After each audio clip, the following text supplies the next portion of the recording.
శ్రీ సాయినాథాయ నమః. శ్రీ సాయి సచ్చరిత్రము 14వ అధ్యాయము. నాందేడు నివాసియగు రతన్జీ వాడియా మౌలా సాహెబ్ అను యోగి దక్షిణ మీమాంస.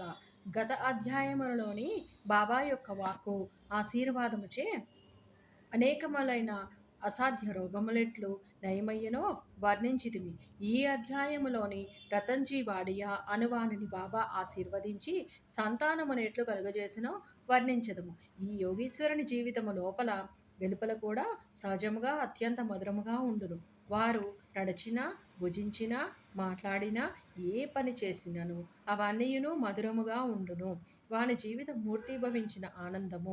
శ్రీ సాయి తమ భక్తులు జ్ఞప్తి ఎందుంచుకుని నిమిత్తము వానిని చెప్పిరి. భక్తులు చేయవలసినటువంటి పనులు అనేక కథలు రూపముగా బోధించిరి. క్రమముగా అవి అసలైన మతమునకు మార్గమును చూపును. ప్రపంచములోని జనులందరూ హాయిగా నుండవలయుననియు బాబా ఉద్దేశము. కానీ వారు జాగ్రత్తగా ఉండి జీవితాశయము అనగా ఆత్మసాక్షాత్కారమును సంపాదించవలయుననియు వారి ఉద్దేశము. గత జన్మల పుణ్యము కొలది మనము మానవ జన్మ లభించినది కాబట్టి దాని సహాయముతో భక్తిని అవలంబించి దానివల్ల జన్మరాహిత్యమును పొందవలయును. కనుక మన ఎప్పుడునూ బద్దకించరాదు. ఎల్లప్పుడూ జాగ్రత్తగా ఉండి జీవితాశయమును దాని ముఖ్యోద్దేశమును అయిన మోక్షమును సంపాదించవలెను. ప్రతినిత్యము సాయి లీలలు వినినచో నీవు శ్రీ సాయిని చూడగలవు. నీ మనస్సున వారిని రాత్రింబగళ్ళు జ్ఞప్తి ఎందుంచుకొనుము. ఈ ప్రకారముగా శ్రీ సాయిని అవగాహనము చేసుకొన్నచో నీ మనస్సులోని చాంచల్యం అంతయును పోవును. ఇటులే కొనసాగిన ఎడల తుదకు శుద్ధ చైతన్యమునందు కలిసిపోదుము. నాందేడు పట్టణ నివాసియగు రతన్జీ. ఇక ఈ అధ్యాయపు ముఖ్య కథను ప్రారంభించదము. నైజాం ఇలాకాలోని నాందేడులోని పార్సీ వర్తకుడొకడుండెను. అతని పేరు రతన్జీ షాపూర్టి వాడియా. అతను చాలా ధనమును ఆర్జించెను. పొలములు, తోటలు సంపాదించెను. పశువులు, బండ్లు, గుర్రములు మొదలగు ఐశ్వర్యముతోని తులతూగుచుండెను. బయటకు చూచుటకు చాలా సంతుష్టిగా సంతోషముతో కనిపించడివాడు. కానీ లోపల వాస్తవముగా అట్లుండడివాడు కాదు. ఈ లోకమునందు పూర్తి సుఖముగా నున్న వారొక్కరునూ లేరు. ధనికుడగు రతన్జీ కూడా ఏదో చింతతోనే ఉండెను. అతడు ఔదార్యము కలవాడును, దానధర్మములను చేయువాడు, బీదలకు అన్నదానము, వస్త్రదానము చేయుచుండువాడు, అందరికన్ని విధములుగా సహాయమును చేయుచుండువాడు. చూచిన వారందరూ అతడు మంచివాడు, సంతోషముగా నున్నాడనియు అనుకొనిరి. కానీ రతన్జీ చాలా కాలం వరకు సంతానము లేకపోవటచే నిరుత్సాహి అయి ఉండెను. భక్తి లేని హరికథ వలె, వరుసలేని సంగీతం వలె, జంధ్యము లేని బ్రాహ్మణుని వలె, ప్రపంచ జ్ఞానము లేని శాస్త్రవేత్త వలె, పశ్చాత్తాపము లేని యాత్ర వలె, కంఠాభరణము లేని అలంకారం వలె రతన్జీ జీవితము పుత్ర సంతానము లేక నిష్ప్రయోజనముగాను కళావిహీనముగాను ఉండెను. రతన్జీ ఎల్లప్పుడూ ఈ విషయంలో కూర్చియే చింతించుచుండెను. రతన్జీ తనలోని తానిట్లనుకొనెను. భగవంతుడు ఎన్నడైనను సంతుష్టి చెంది పుత్ర సంతానము కలుగజేయడా. మనసునందలి ఈ చింతతోనే అతడు ఆహారముల యందు రుచిగోల్పోయెను. రాత్రింబవళ్ళు తనకు పుత్ర సంతానము కలుగునా లేదా అను ఆతృతతోనే ఉండివాడు.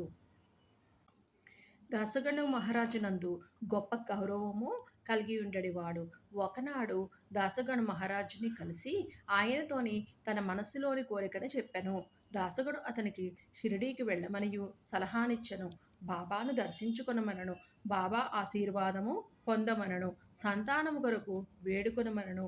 రతన్జీ దీనికి సమ్మతించెను. షిరిడీకి వెళ్ళుటకు నిశ్చయించెను. కొన్ని దినముల తరువాత షిరిడీకి వెళ్ళెను. బాబా దర్శనమును చేసెను. బాబా పాదముల మీద పడెను. ఒక బుట్టలోని చక్కని పూలమాలను తెచ్చి దానిని బాబా మెడలో వేసి ఒక గంపతోని పండ్లను బాబాకు సమర్పించెను. మిక్కిలి వినయ విధేయతలతోని బాబా దగ్గర కూర్చుండి ఇట్లు ప్రార్థించెను. కష్టదశలోనున్న వారనేక మంది నీ దర్శనమునకు రాగా వారిని వెంటనే రక్షించి కాపాడెదవు. ఈ సంగతి విని నీ పాదములను ఆశ్రయించితిని కనుక దయ ఉంచి నాకు ఆశాభంగము కలుగజేయుకుము. బాబాకు 5 రూపాయల దక్షిణ ఇవ్వవలయుననియు రతన్జీ తన మనసులోనే తలచెను. బాబా అతనిని రూ. 5 దక్షిణ కోరి అతడు ఆ పైకమునిచ్చినంతలో తనకు రూపాయలు 3,14,0 ఇంతకు పూర్వమే ముట్టియుండెననియు కావున మిగిలినది అనగా 1,2,0 మాత్రమే ఇమ్మనెను. ఇది విని రతన్జీ మిగుల ఆశ్చర్యపడెను. బాబా ఆడిన మాటలను రతన్జీ గ్రహించుకొనలేకపోయెను. కానీ బాబా పాదముల వద్ద కూర్చుండి మిగతా దక్షిణ ఇచ్చెను. తాను వచ్చిన పని అంతయును బాబాకు విన్నవించి తనకు పుత్ర సంతానం కలుగజేయుమనియు వేడెను. బాబా మనసు కరిగెను. దిగులు పడకు, నీ కీడు రోజులు ముగిసినవి. అల్లా నీ మనసులోని కోరిక నెరవేర్చుననియు చెప్పెను. బాబా వద్ద సెలవు పుచ్చుకొని రతన్జీ నాందేడుకు వచ్చెను. దాసగణకు షిరిడీలో జరిగిన వృత్తాంతమంతయును తెలిపెను. అంతయును సవ్యముగా జరిగిననియు బాబా దర్శనము వారి ఆశీర్వాదము ప్రసాదము లభించినవనియు ఒక్కటి మాత్రమే తనకు బోధపడని సంగతి గలదనియు అనెను. తమకు అంతకుముందే 3,14,0 ముట్టినవని బాబా ఆడిన మాటలకు అర్థమేమని దాసగడును అడిగెను. ఇంతకు మునుపు నేనెప్పుడునూ షిరిడీకి వెళ్ళియుండలేదే, నా వల్ల బాబాకు 3,14,0 ఎట్లు ముట్టెను? అది దాసగనుకు కూడా ఒక చిక్కు సమస్యగా తోచెను. దానిని గూర్చి కొంతసేపు ఆలోచించెను. కొంతకాలమైన పిమ్మట అతనికే దాని వివరములనియును తట్టెను. మౌలా సాహెబ్ అను మహాత్ముని రతన్జీ అంతకుముందు సత్కరించిన విషయము జ్ఞాపకము వచ్చెను. నాందేడులోని మౌలా సాహెబ్ గూర్చి తెలియని వారు లేరు. వారు నెమ్మదైన యోగి. రతన్జీ షిరిడీకి పోవ నిశ్చయించగానే ఈ మౌలా సాహెబ్ రతన్జీ ఇంటికి వచ్చెను. ఆనాడు ఖర్చు సరిగా 3,14,0 అకుట చేత అందరూ ఆశ్చర్యపడిరి. అందరికిని బాబా సర్వజ్ఞుడనియు స్పష్టపడినది. వారు షిరిడీలోని ఉన్నప్పటికీ దూరములోని ఏమి జరుగుచున్నదో వారికి తెలియచుండెను. లేనిచోని మౌలా సాహెబ్కి ఇచ్చిన 3,14,0 సంగతి బాబాకెట్లు తెలియగలదు? వారిద్దరొక్కటే అనియు గ్రహించిరి. దాసగను చెప్పిన సమాధానమునకు రతన్జీ సంతుష్టి చెందెను. అతనికి బాబా యందు స్థిరమైన నమ్మకము కలిగెను. బాబా మీద భక్తి హెచ్చాయెను. కొద్ది కాలం పిమ్మట అతనికి పుత్ర సంతానము కలిగెను. ఆ దంపతుల ఆనందమునకు మితి లేకుండెను. కొన్నాళ్లుగా వారికి 12 సంతానము కలిగిరి. కానీ 4 మాత్రమే బ్రతికిరి. ఈ అధ్యాయము చివరన హరివినాయక సాటే అనువాడు తన మొదటి భార్య కాలము చేసిన పిమ్మట రెండవ వివాహము చేసుకొనునచో పుత్ర సంతానం కలుగుననియు బాబా ఆశీర్వదించిన కథ గలదు. అట్లే రెండవ భార్య వచ్చిన పిమ్మట వారికి 2 కుమార్తెలు కలిగిరి. అతడు నిరుత్సాహము చెందెను. కానీ బాబా మాటలు అన్నిటినీ అసత్యములుగానే కానేరవు. మూడవసారి అతని కొడుకు పుట్టెను. ఇట్లు బాబా వాక్యము నిజమైనది. అంతనతడు మిక్కిలి సంతుష్టి చెందెను. దక్షిణ మీమాంస దక్షిణ గూర్చి క్లుప్తముగా చెప్పి ఈ అధ్యాయమును ముగించెదము.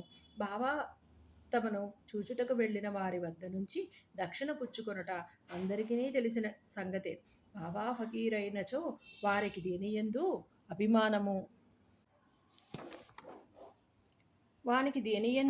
అభిమానము లేకున్నచో వారు దక్షిణనెందుకు అడగవలెను? వారు ధనము చేత కాంక్షించవలెనని ఎవరైనను అడగవచ్చును. దీనికి పూర్తి సమాధానమిది.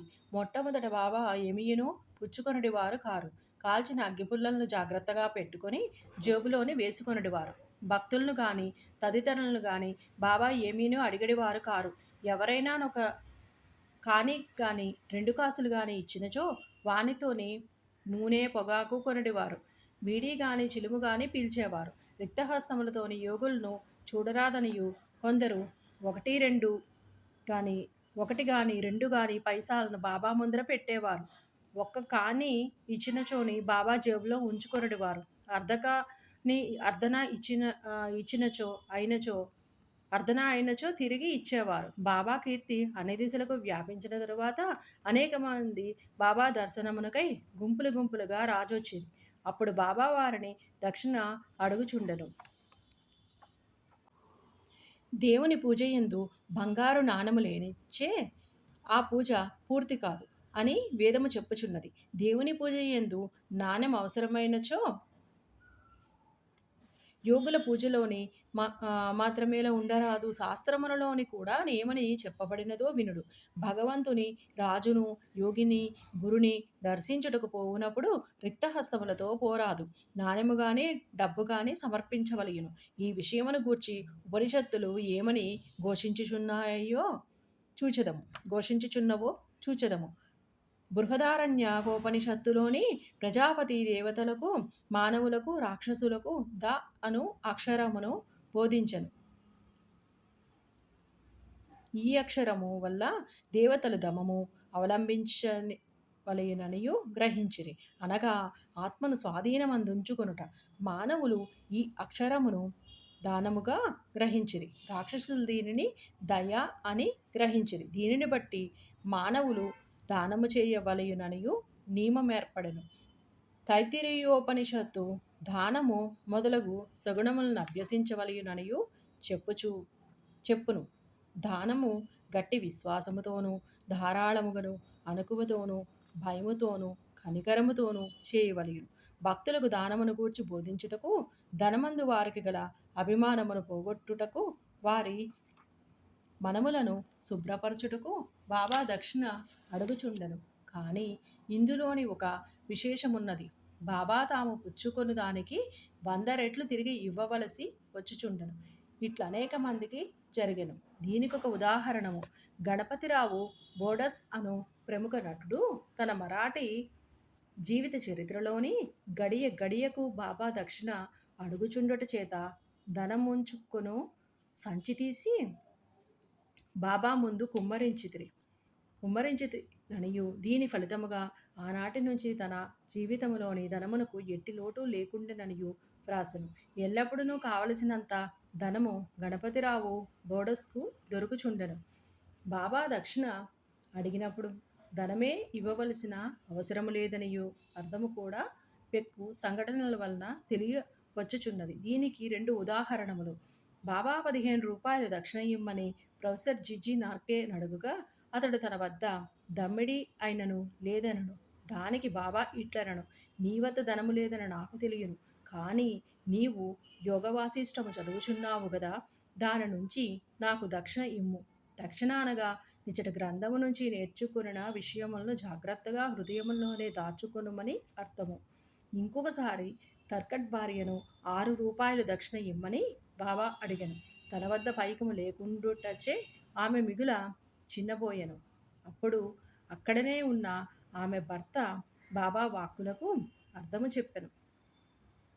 తన 6 శత్రువులను, కామ, క్రోధ, లోభాదులను తమకు పూర్తిగా సమర్పించవలెననియు బాబా భావమనియు అతడు తన భార్యకు వివరించెను. దానికి బాబా పూర్తిగా సమ్మతించెను. బాబా దక్షిణ రూపముగా కావలసినంత ధనము వసూలు చేసినప్పటికీ దానినంతయును వారు ఆనాడే పంచిపెట్టుచుండిరి. ఆ మరుసటి ఉదయమునకు బాబా మామూలు పేద ఫకీరుకు చుండెను. 10 సంవత్సరముల కాలము వేల కొలది రూపాయలను దక్షిణ రూపముగా పుచ్చుకొనినను మహాసమాధి చెందునాటికి 7 రూపాయలు మాత్రమే వారి చెంత మిగిలెను.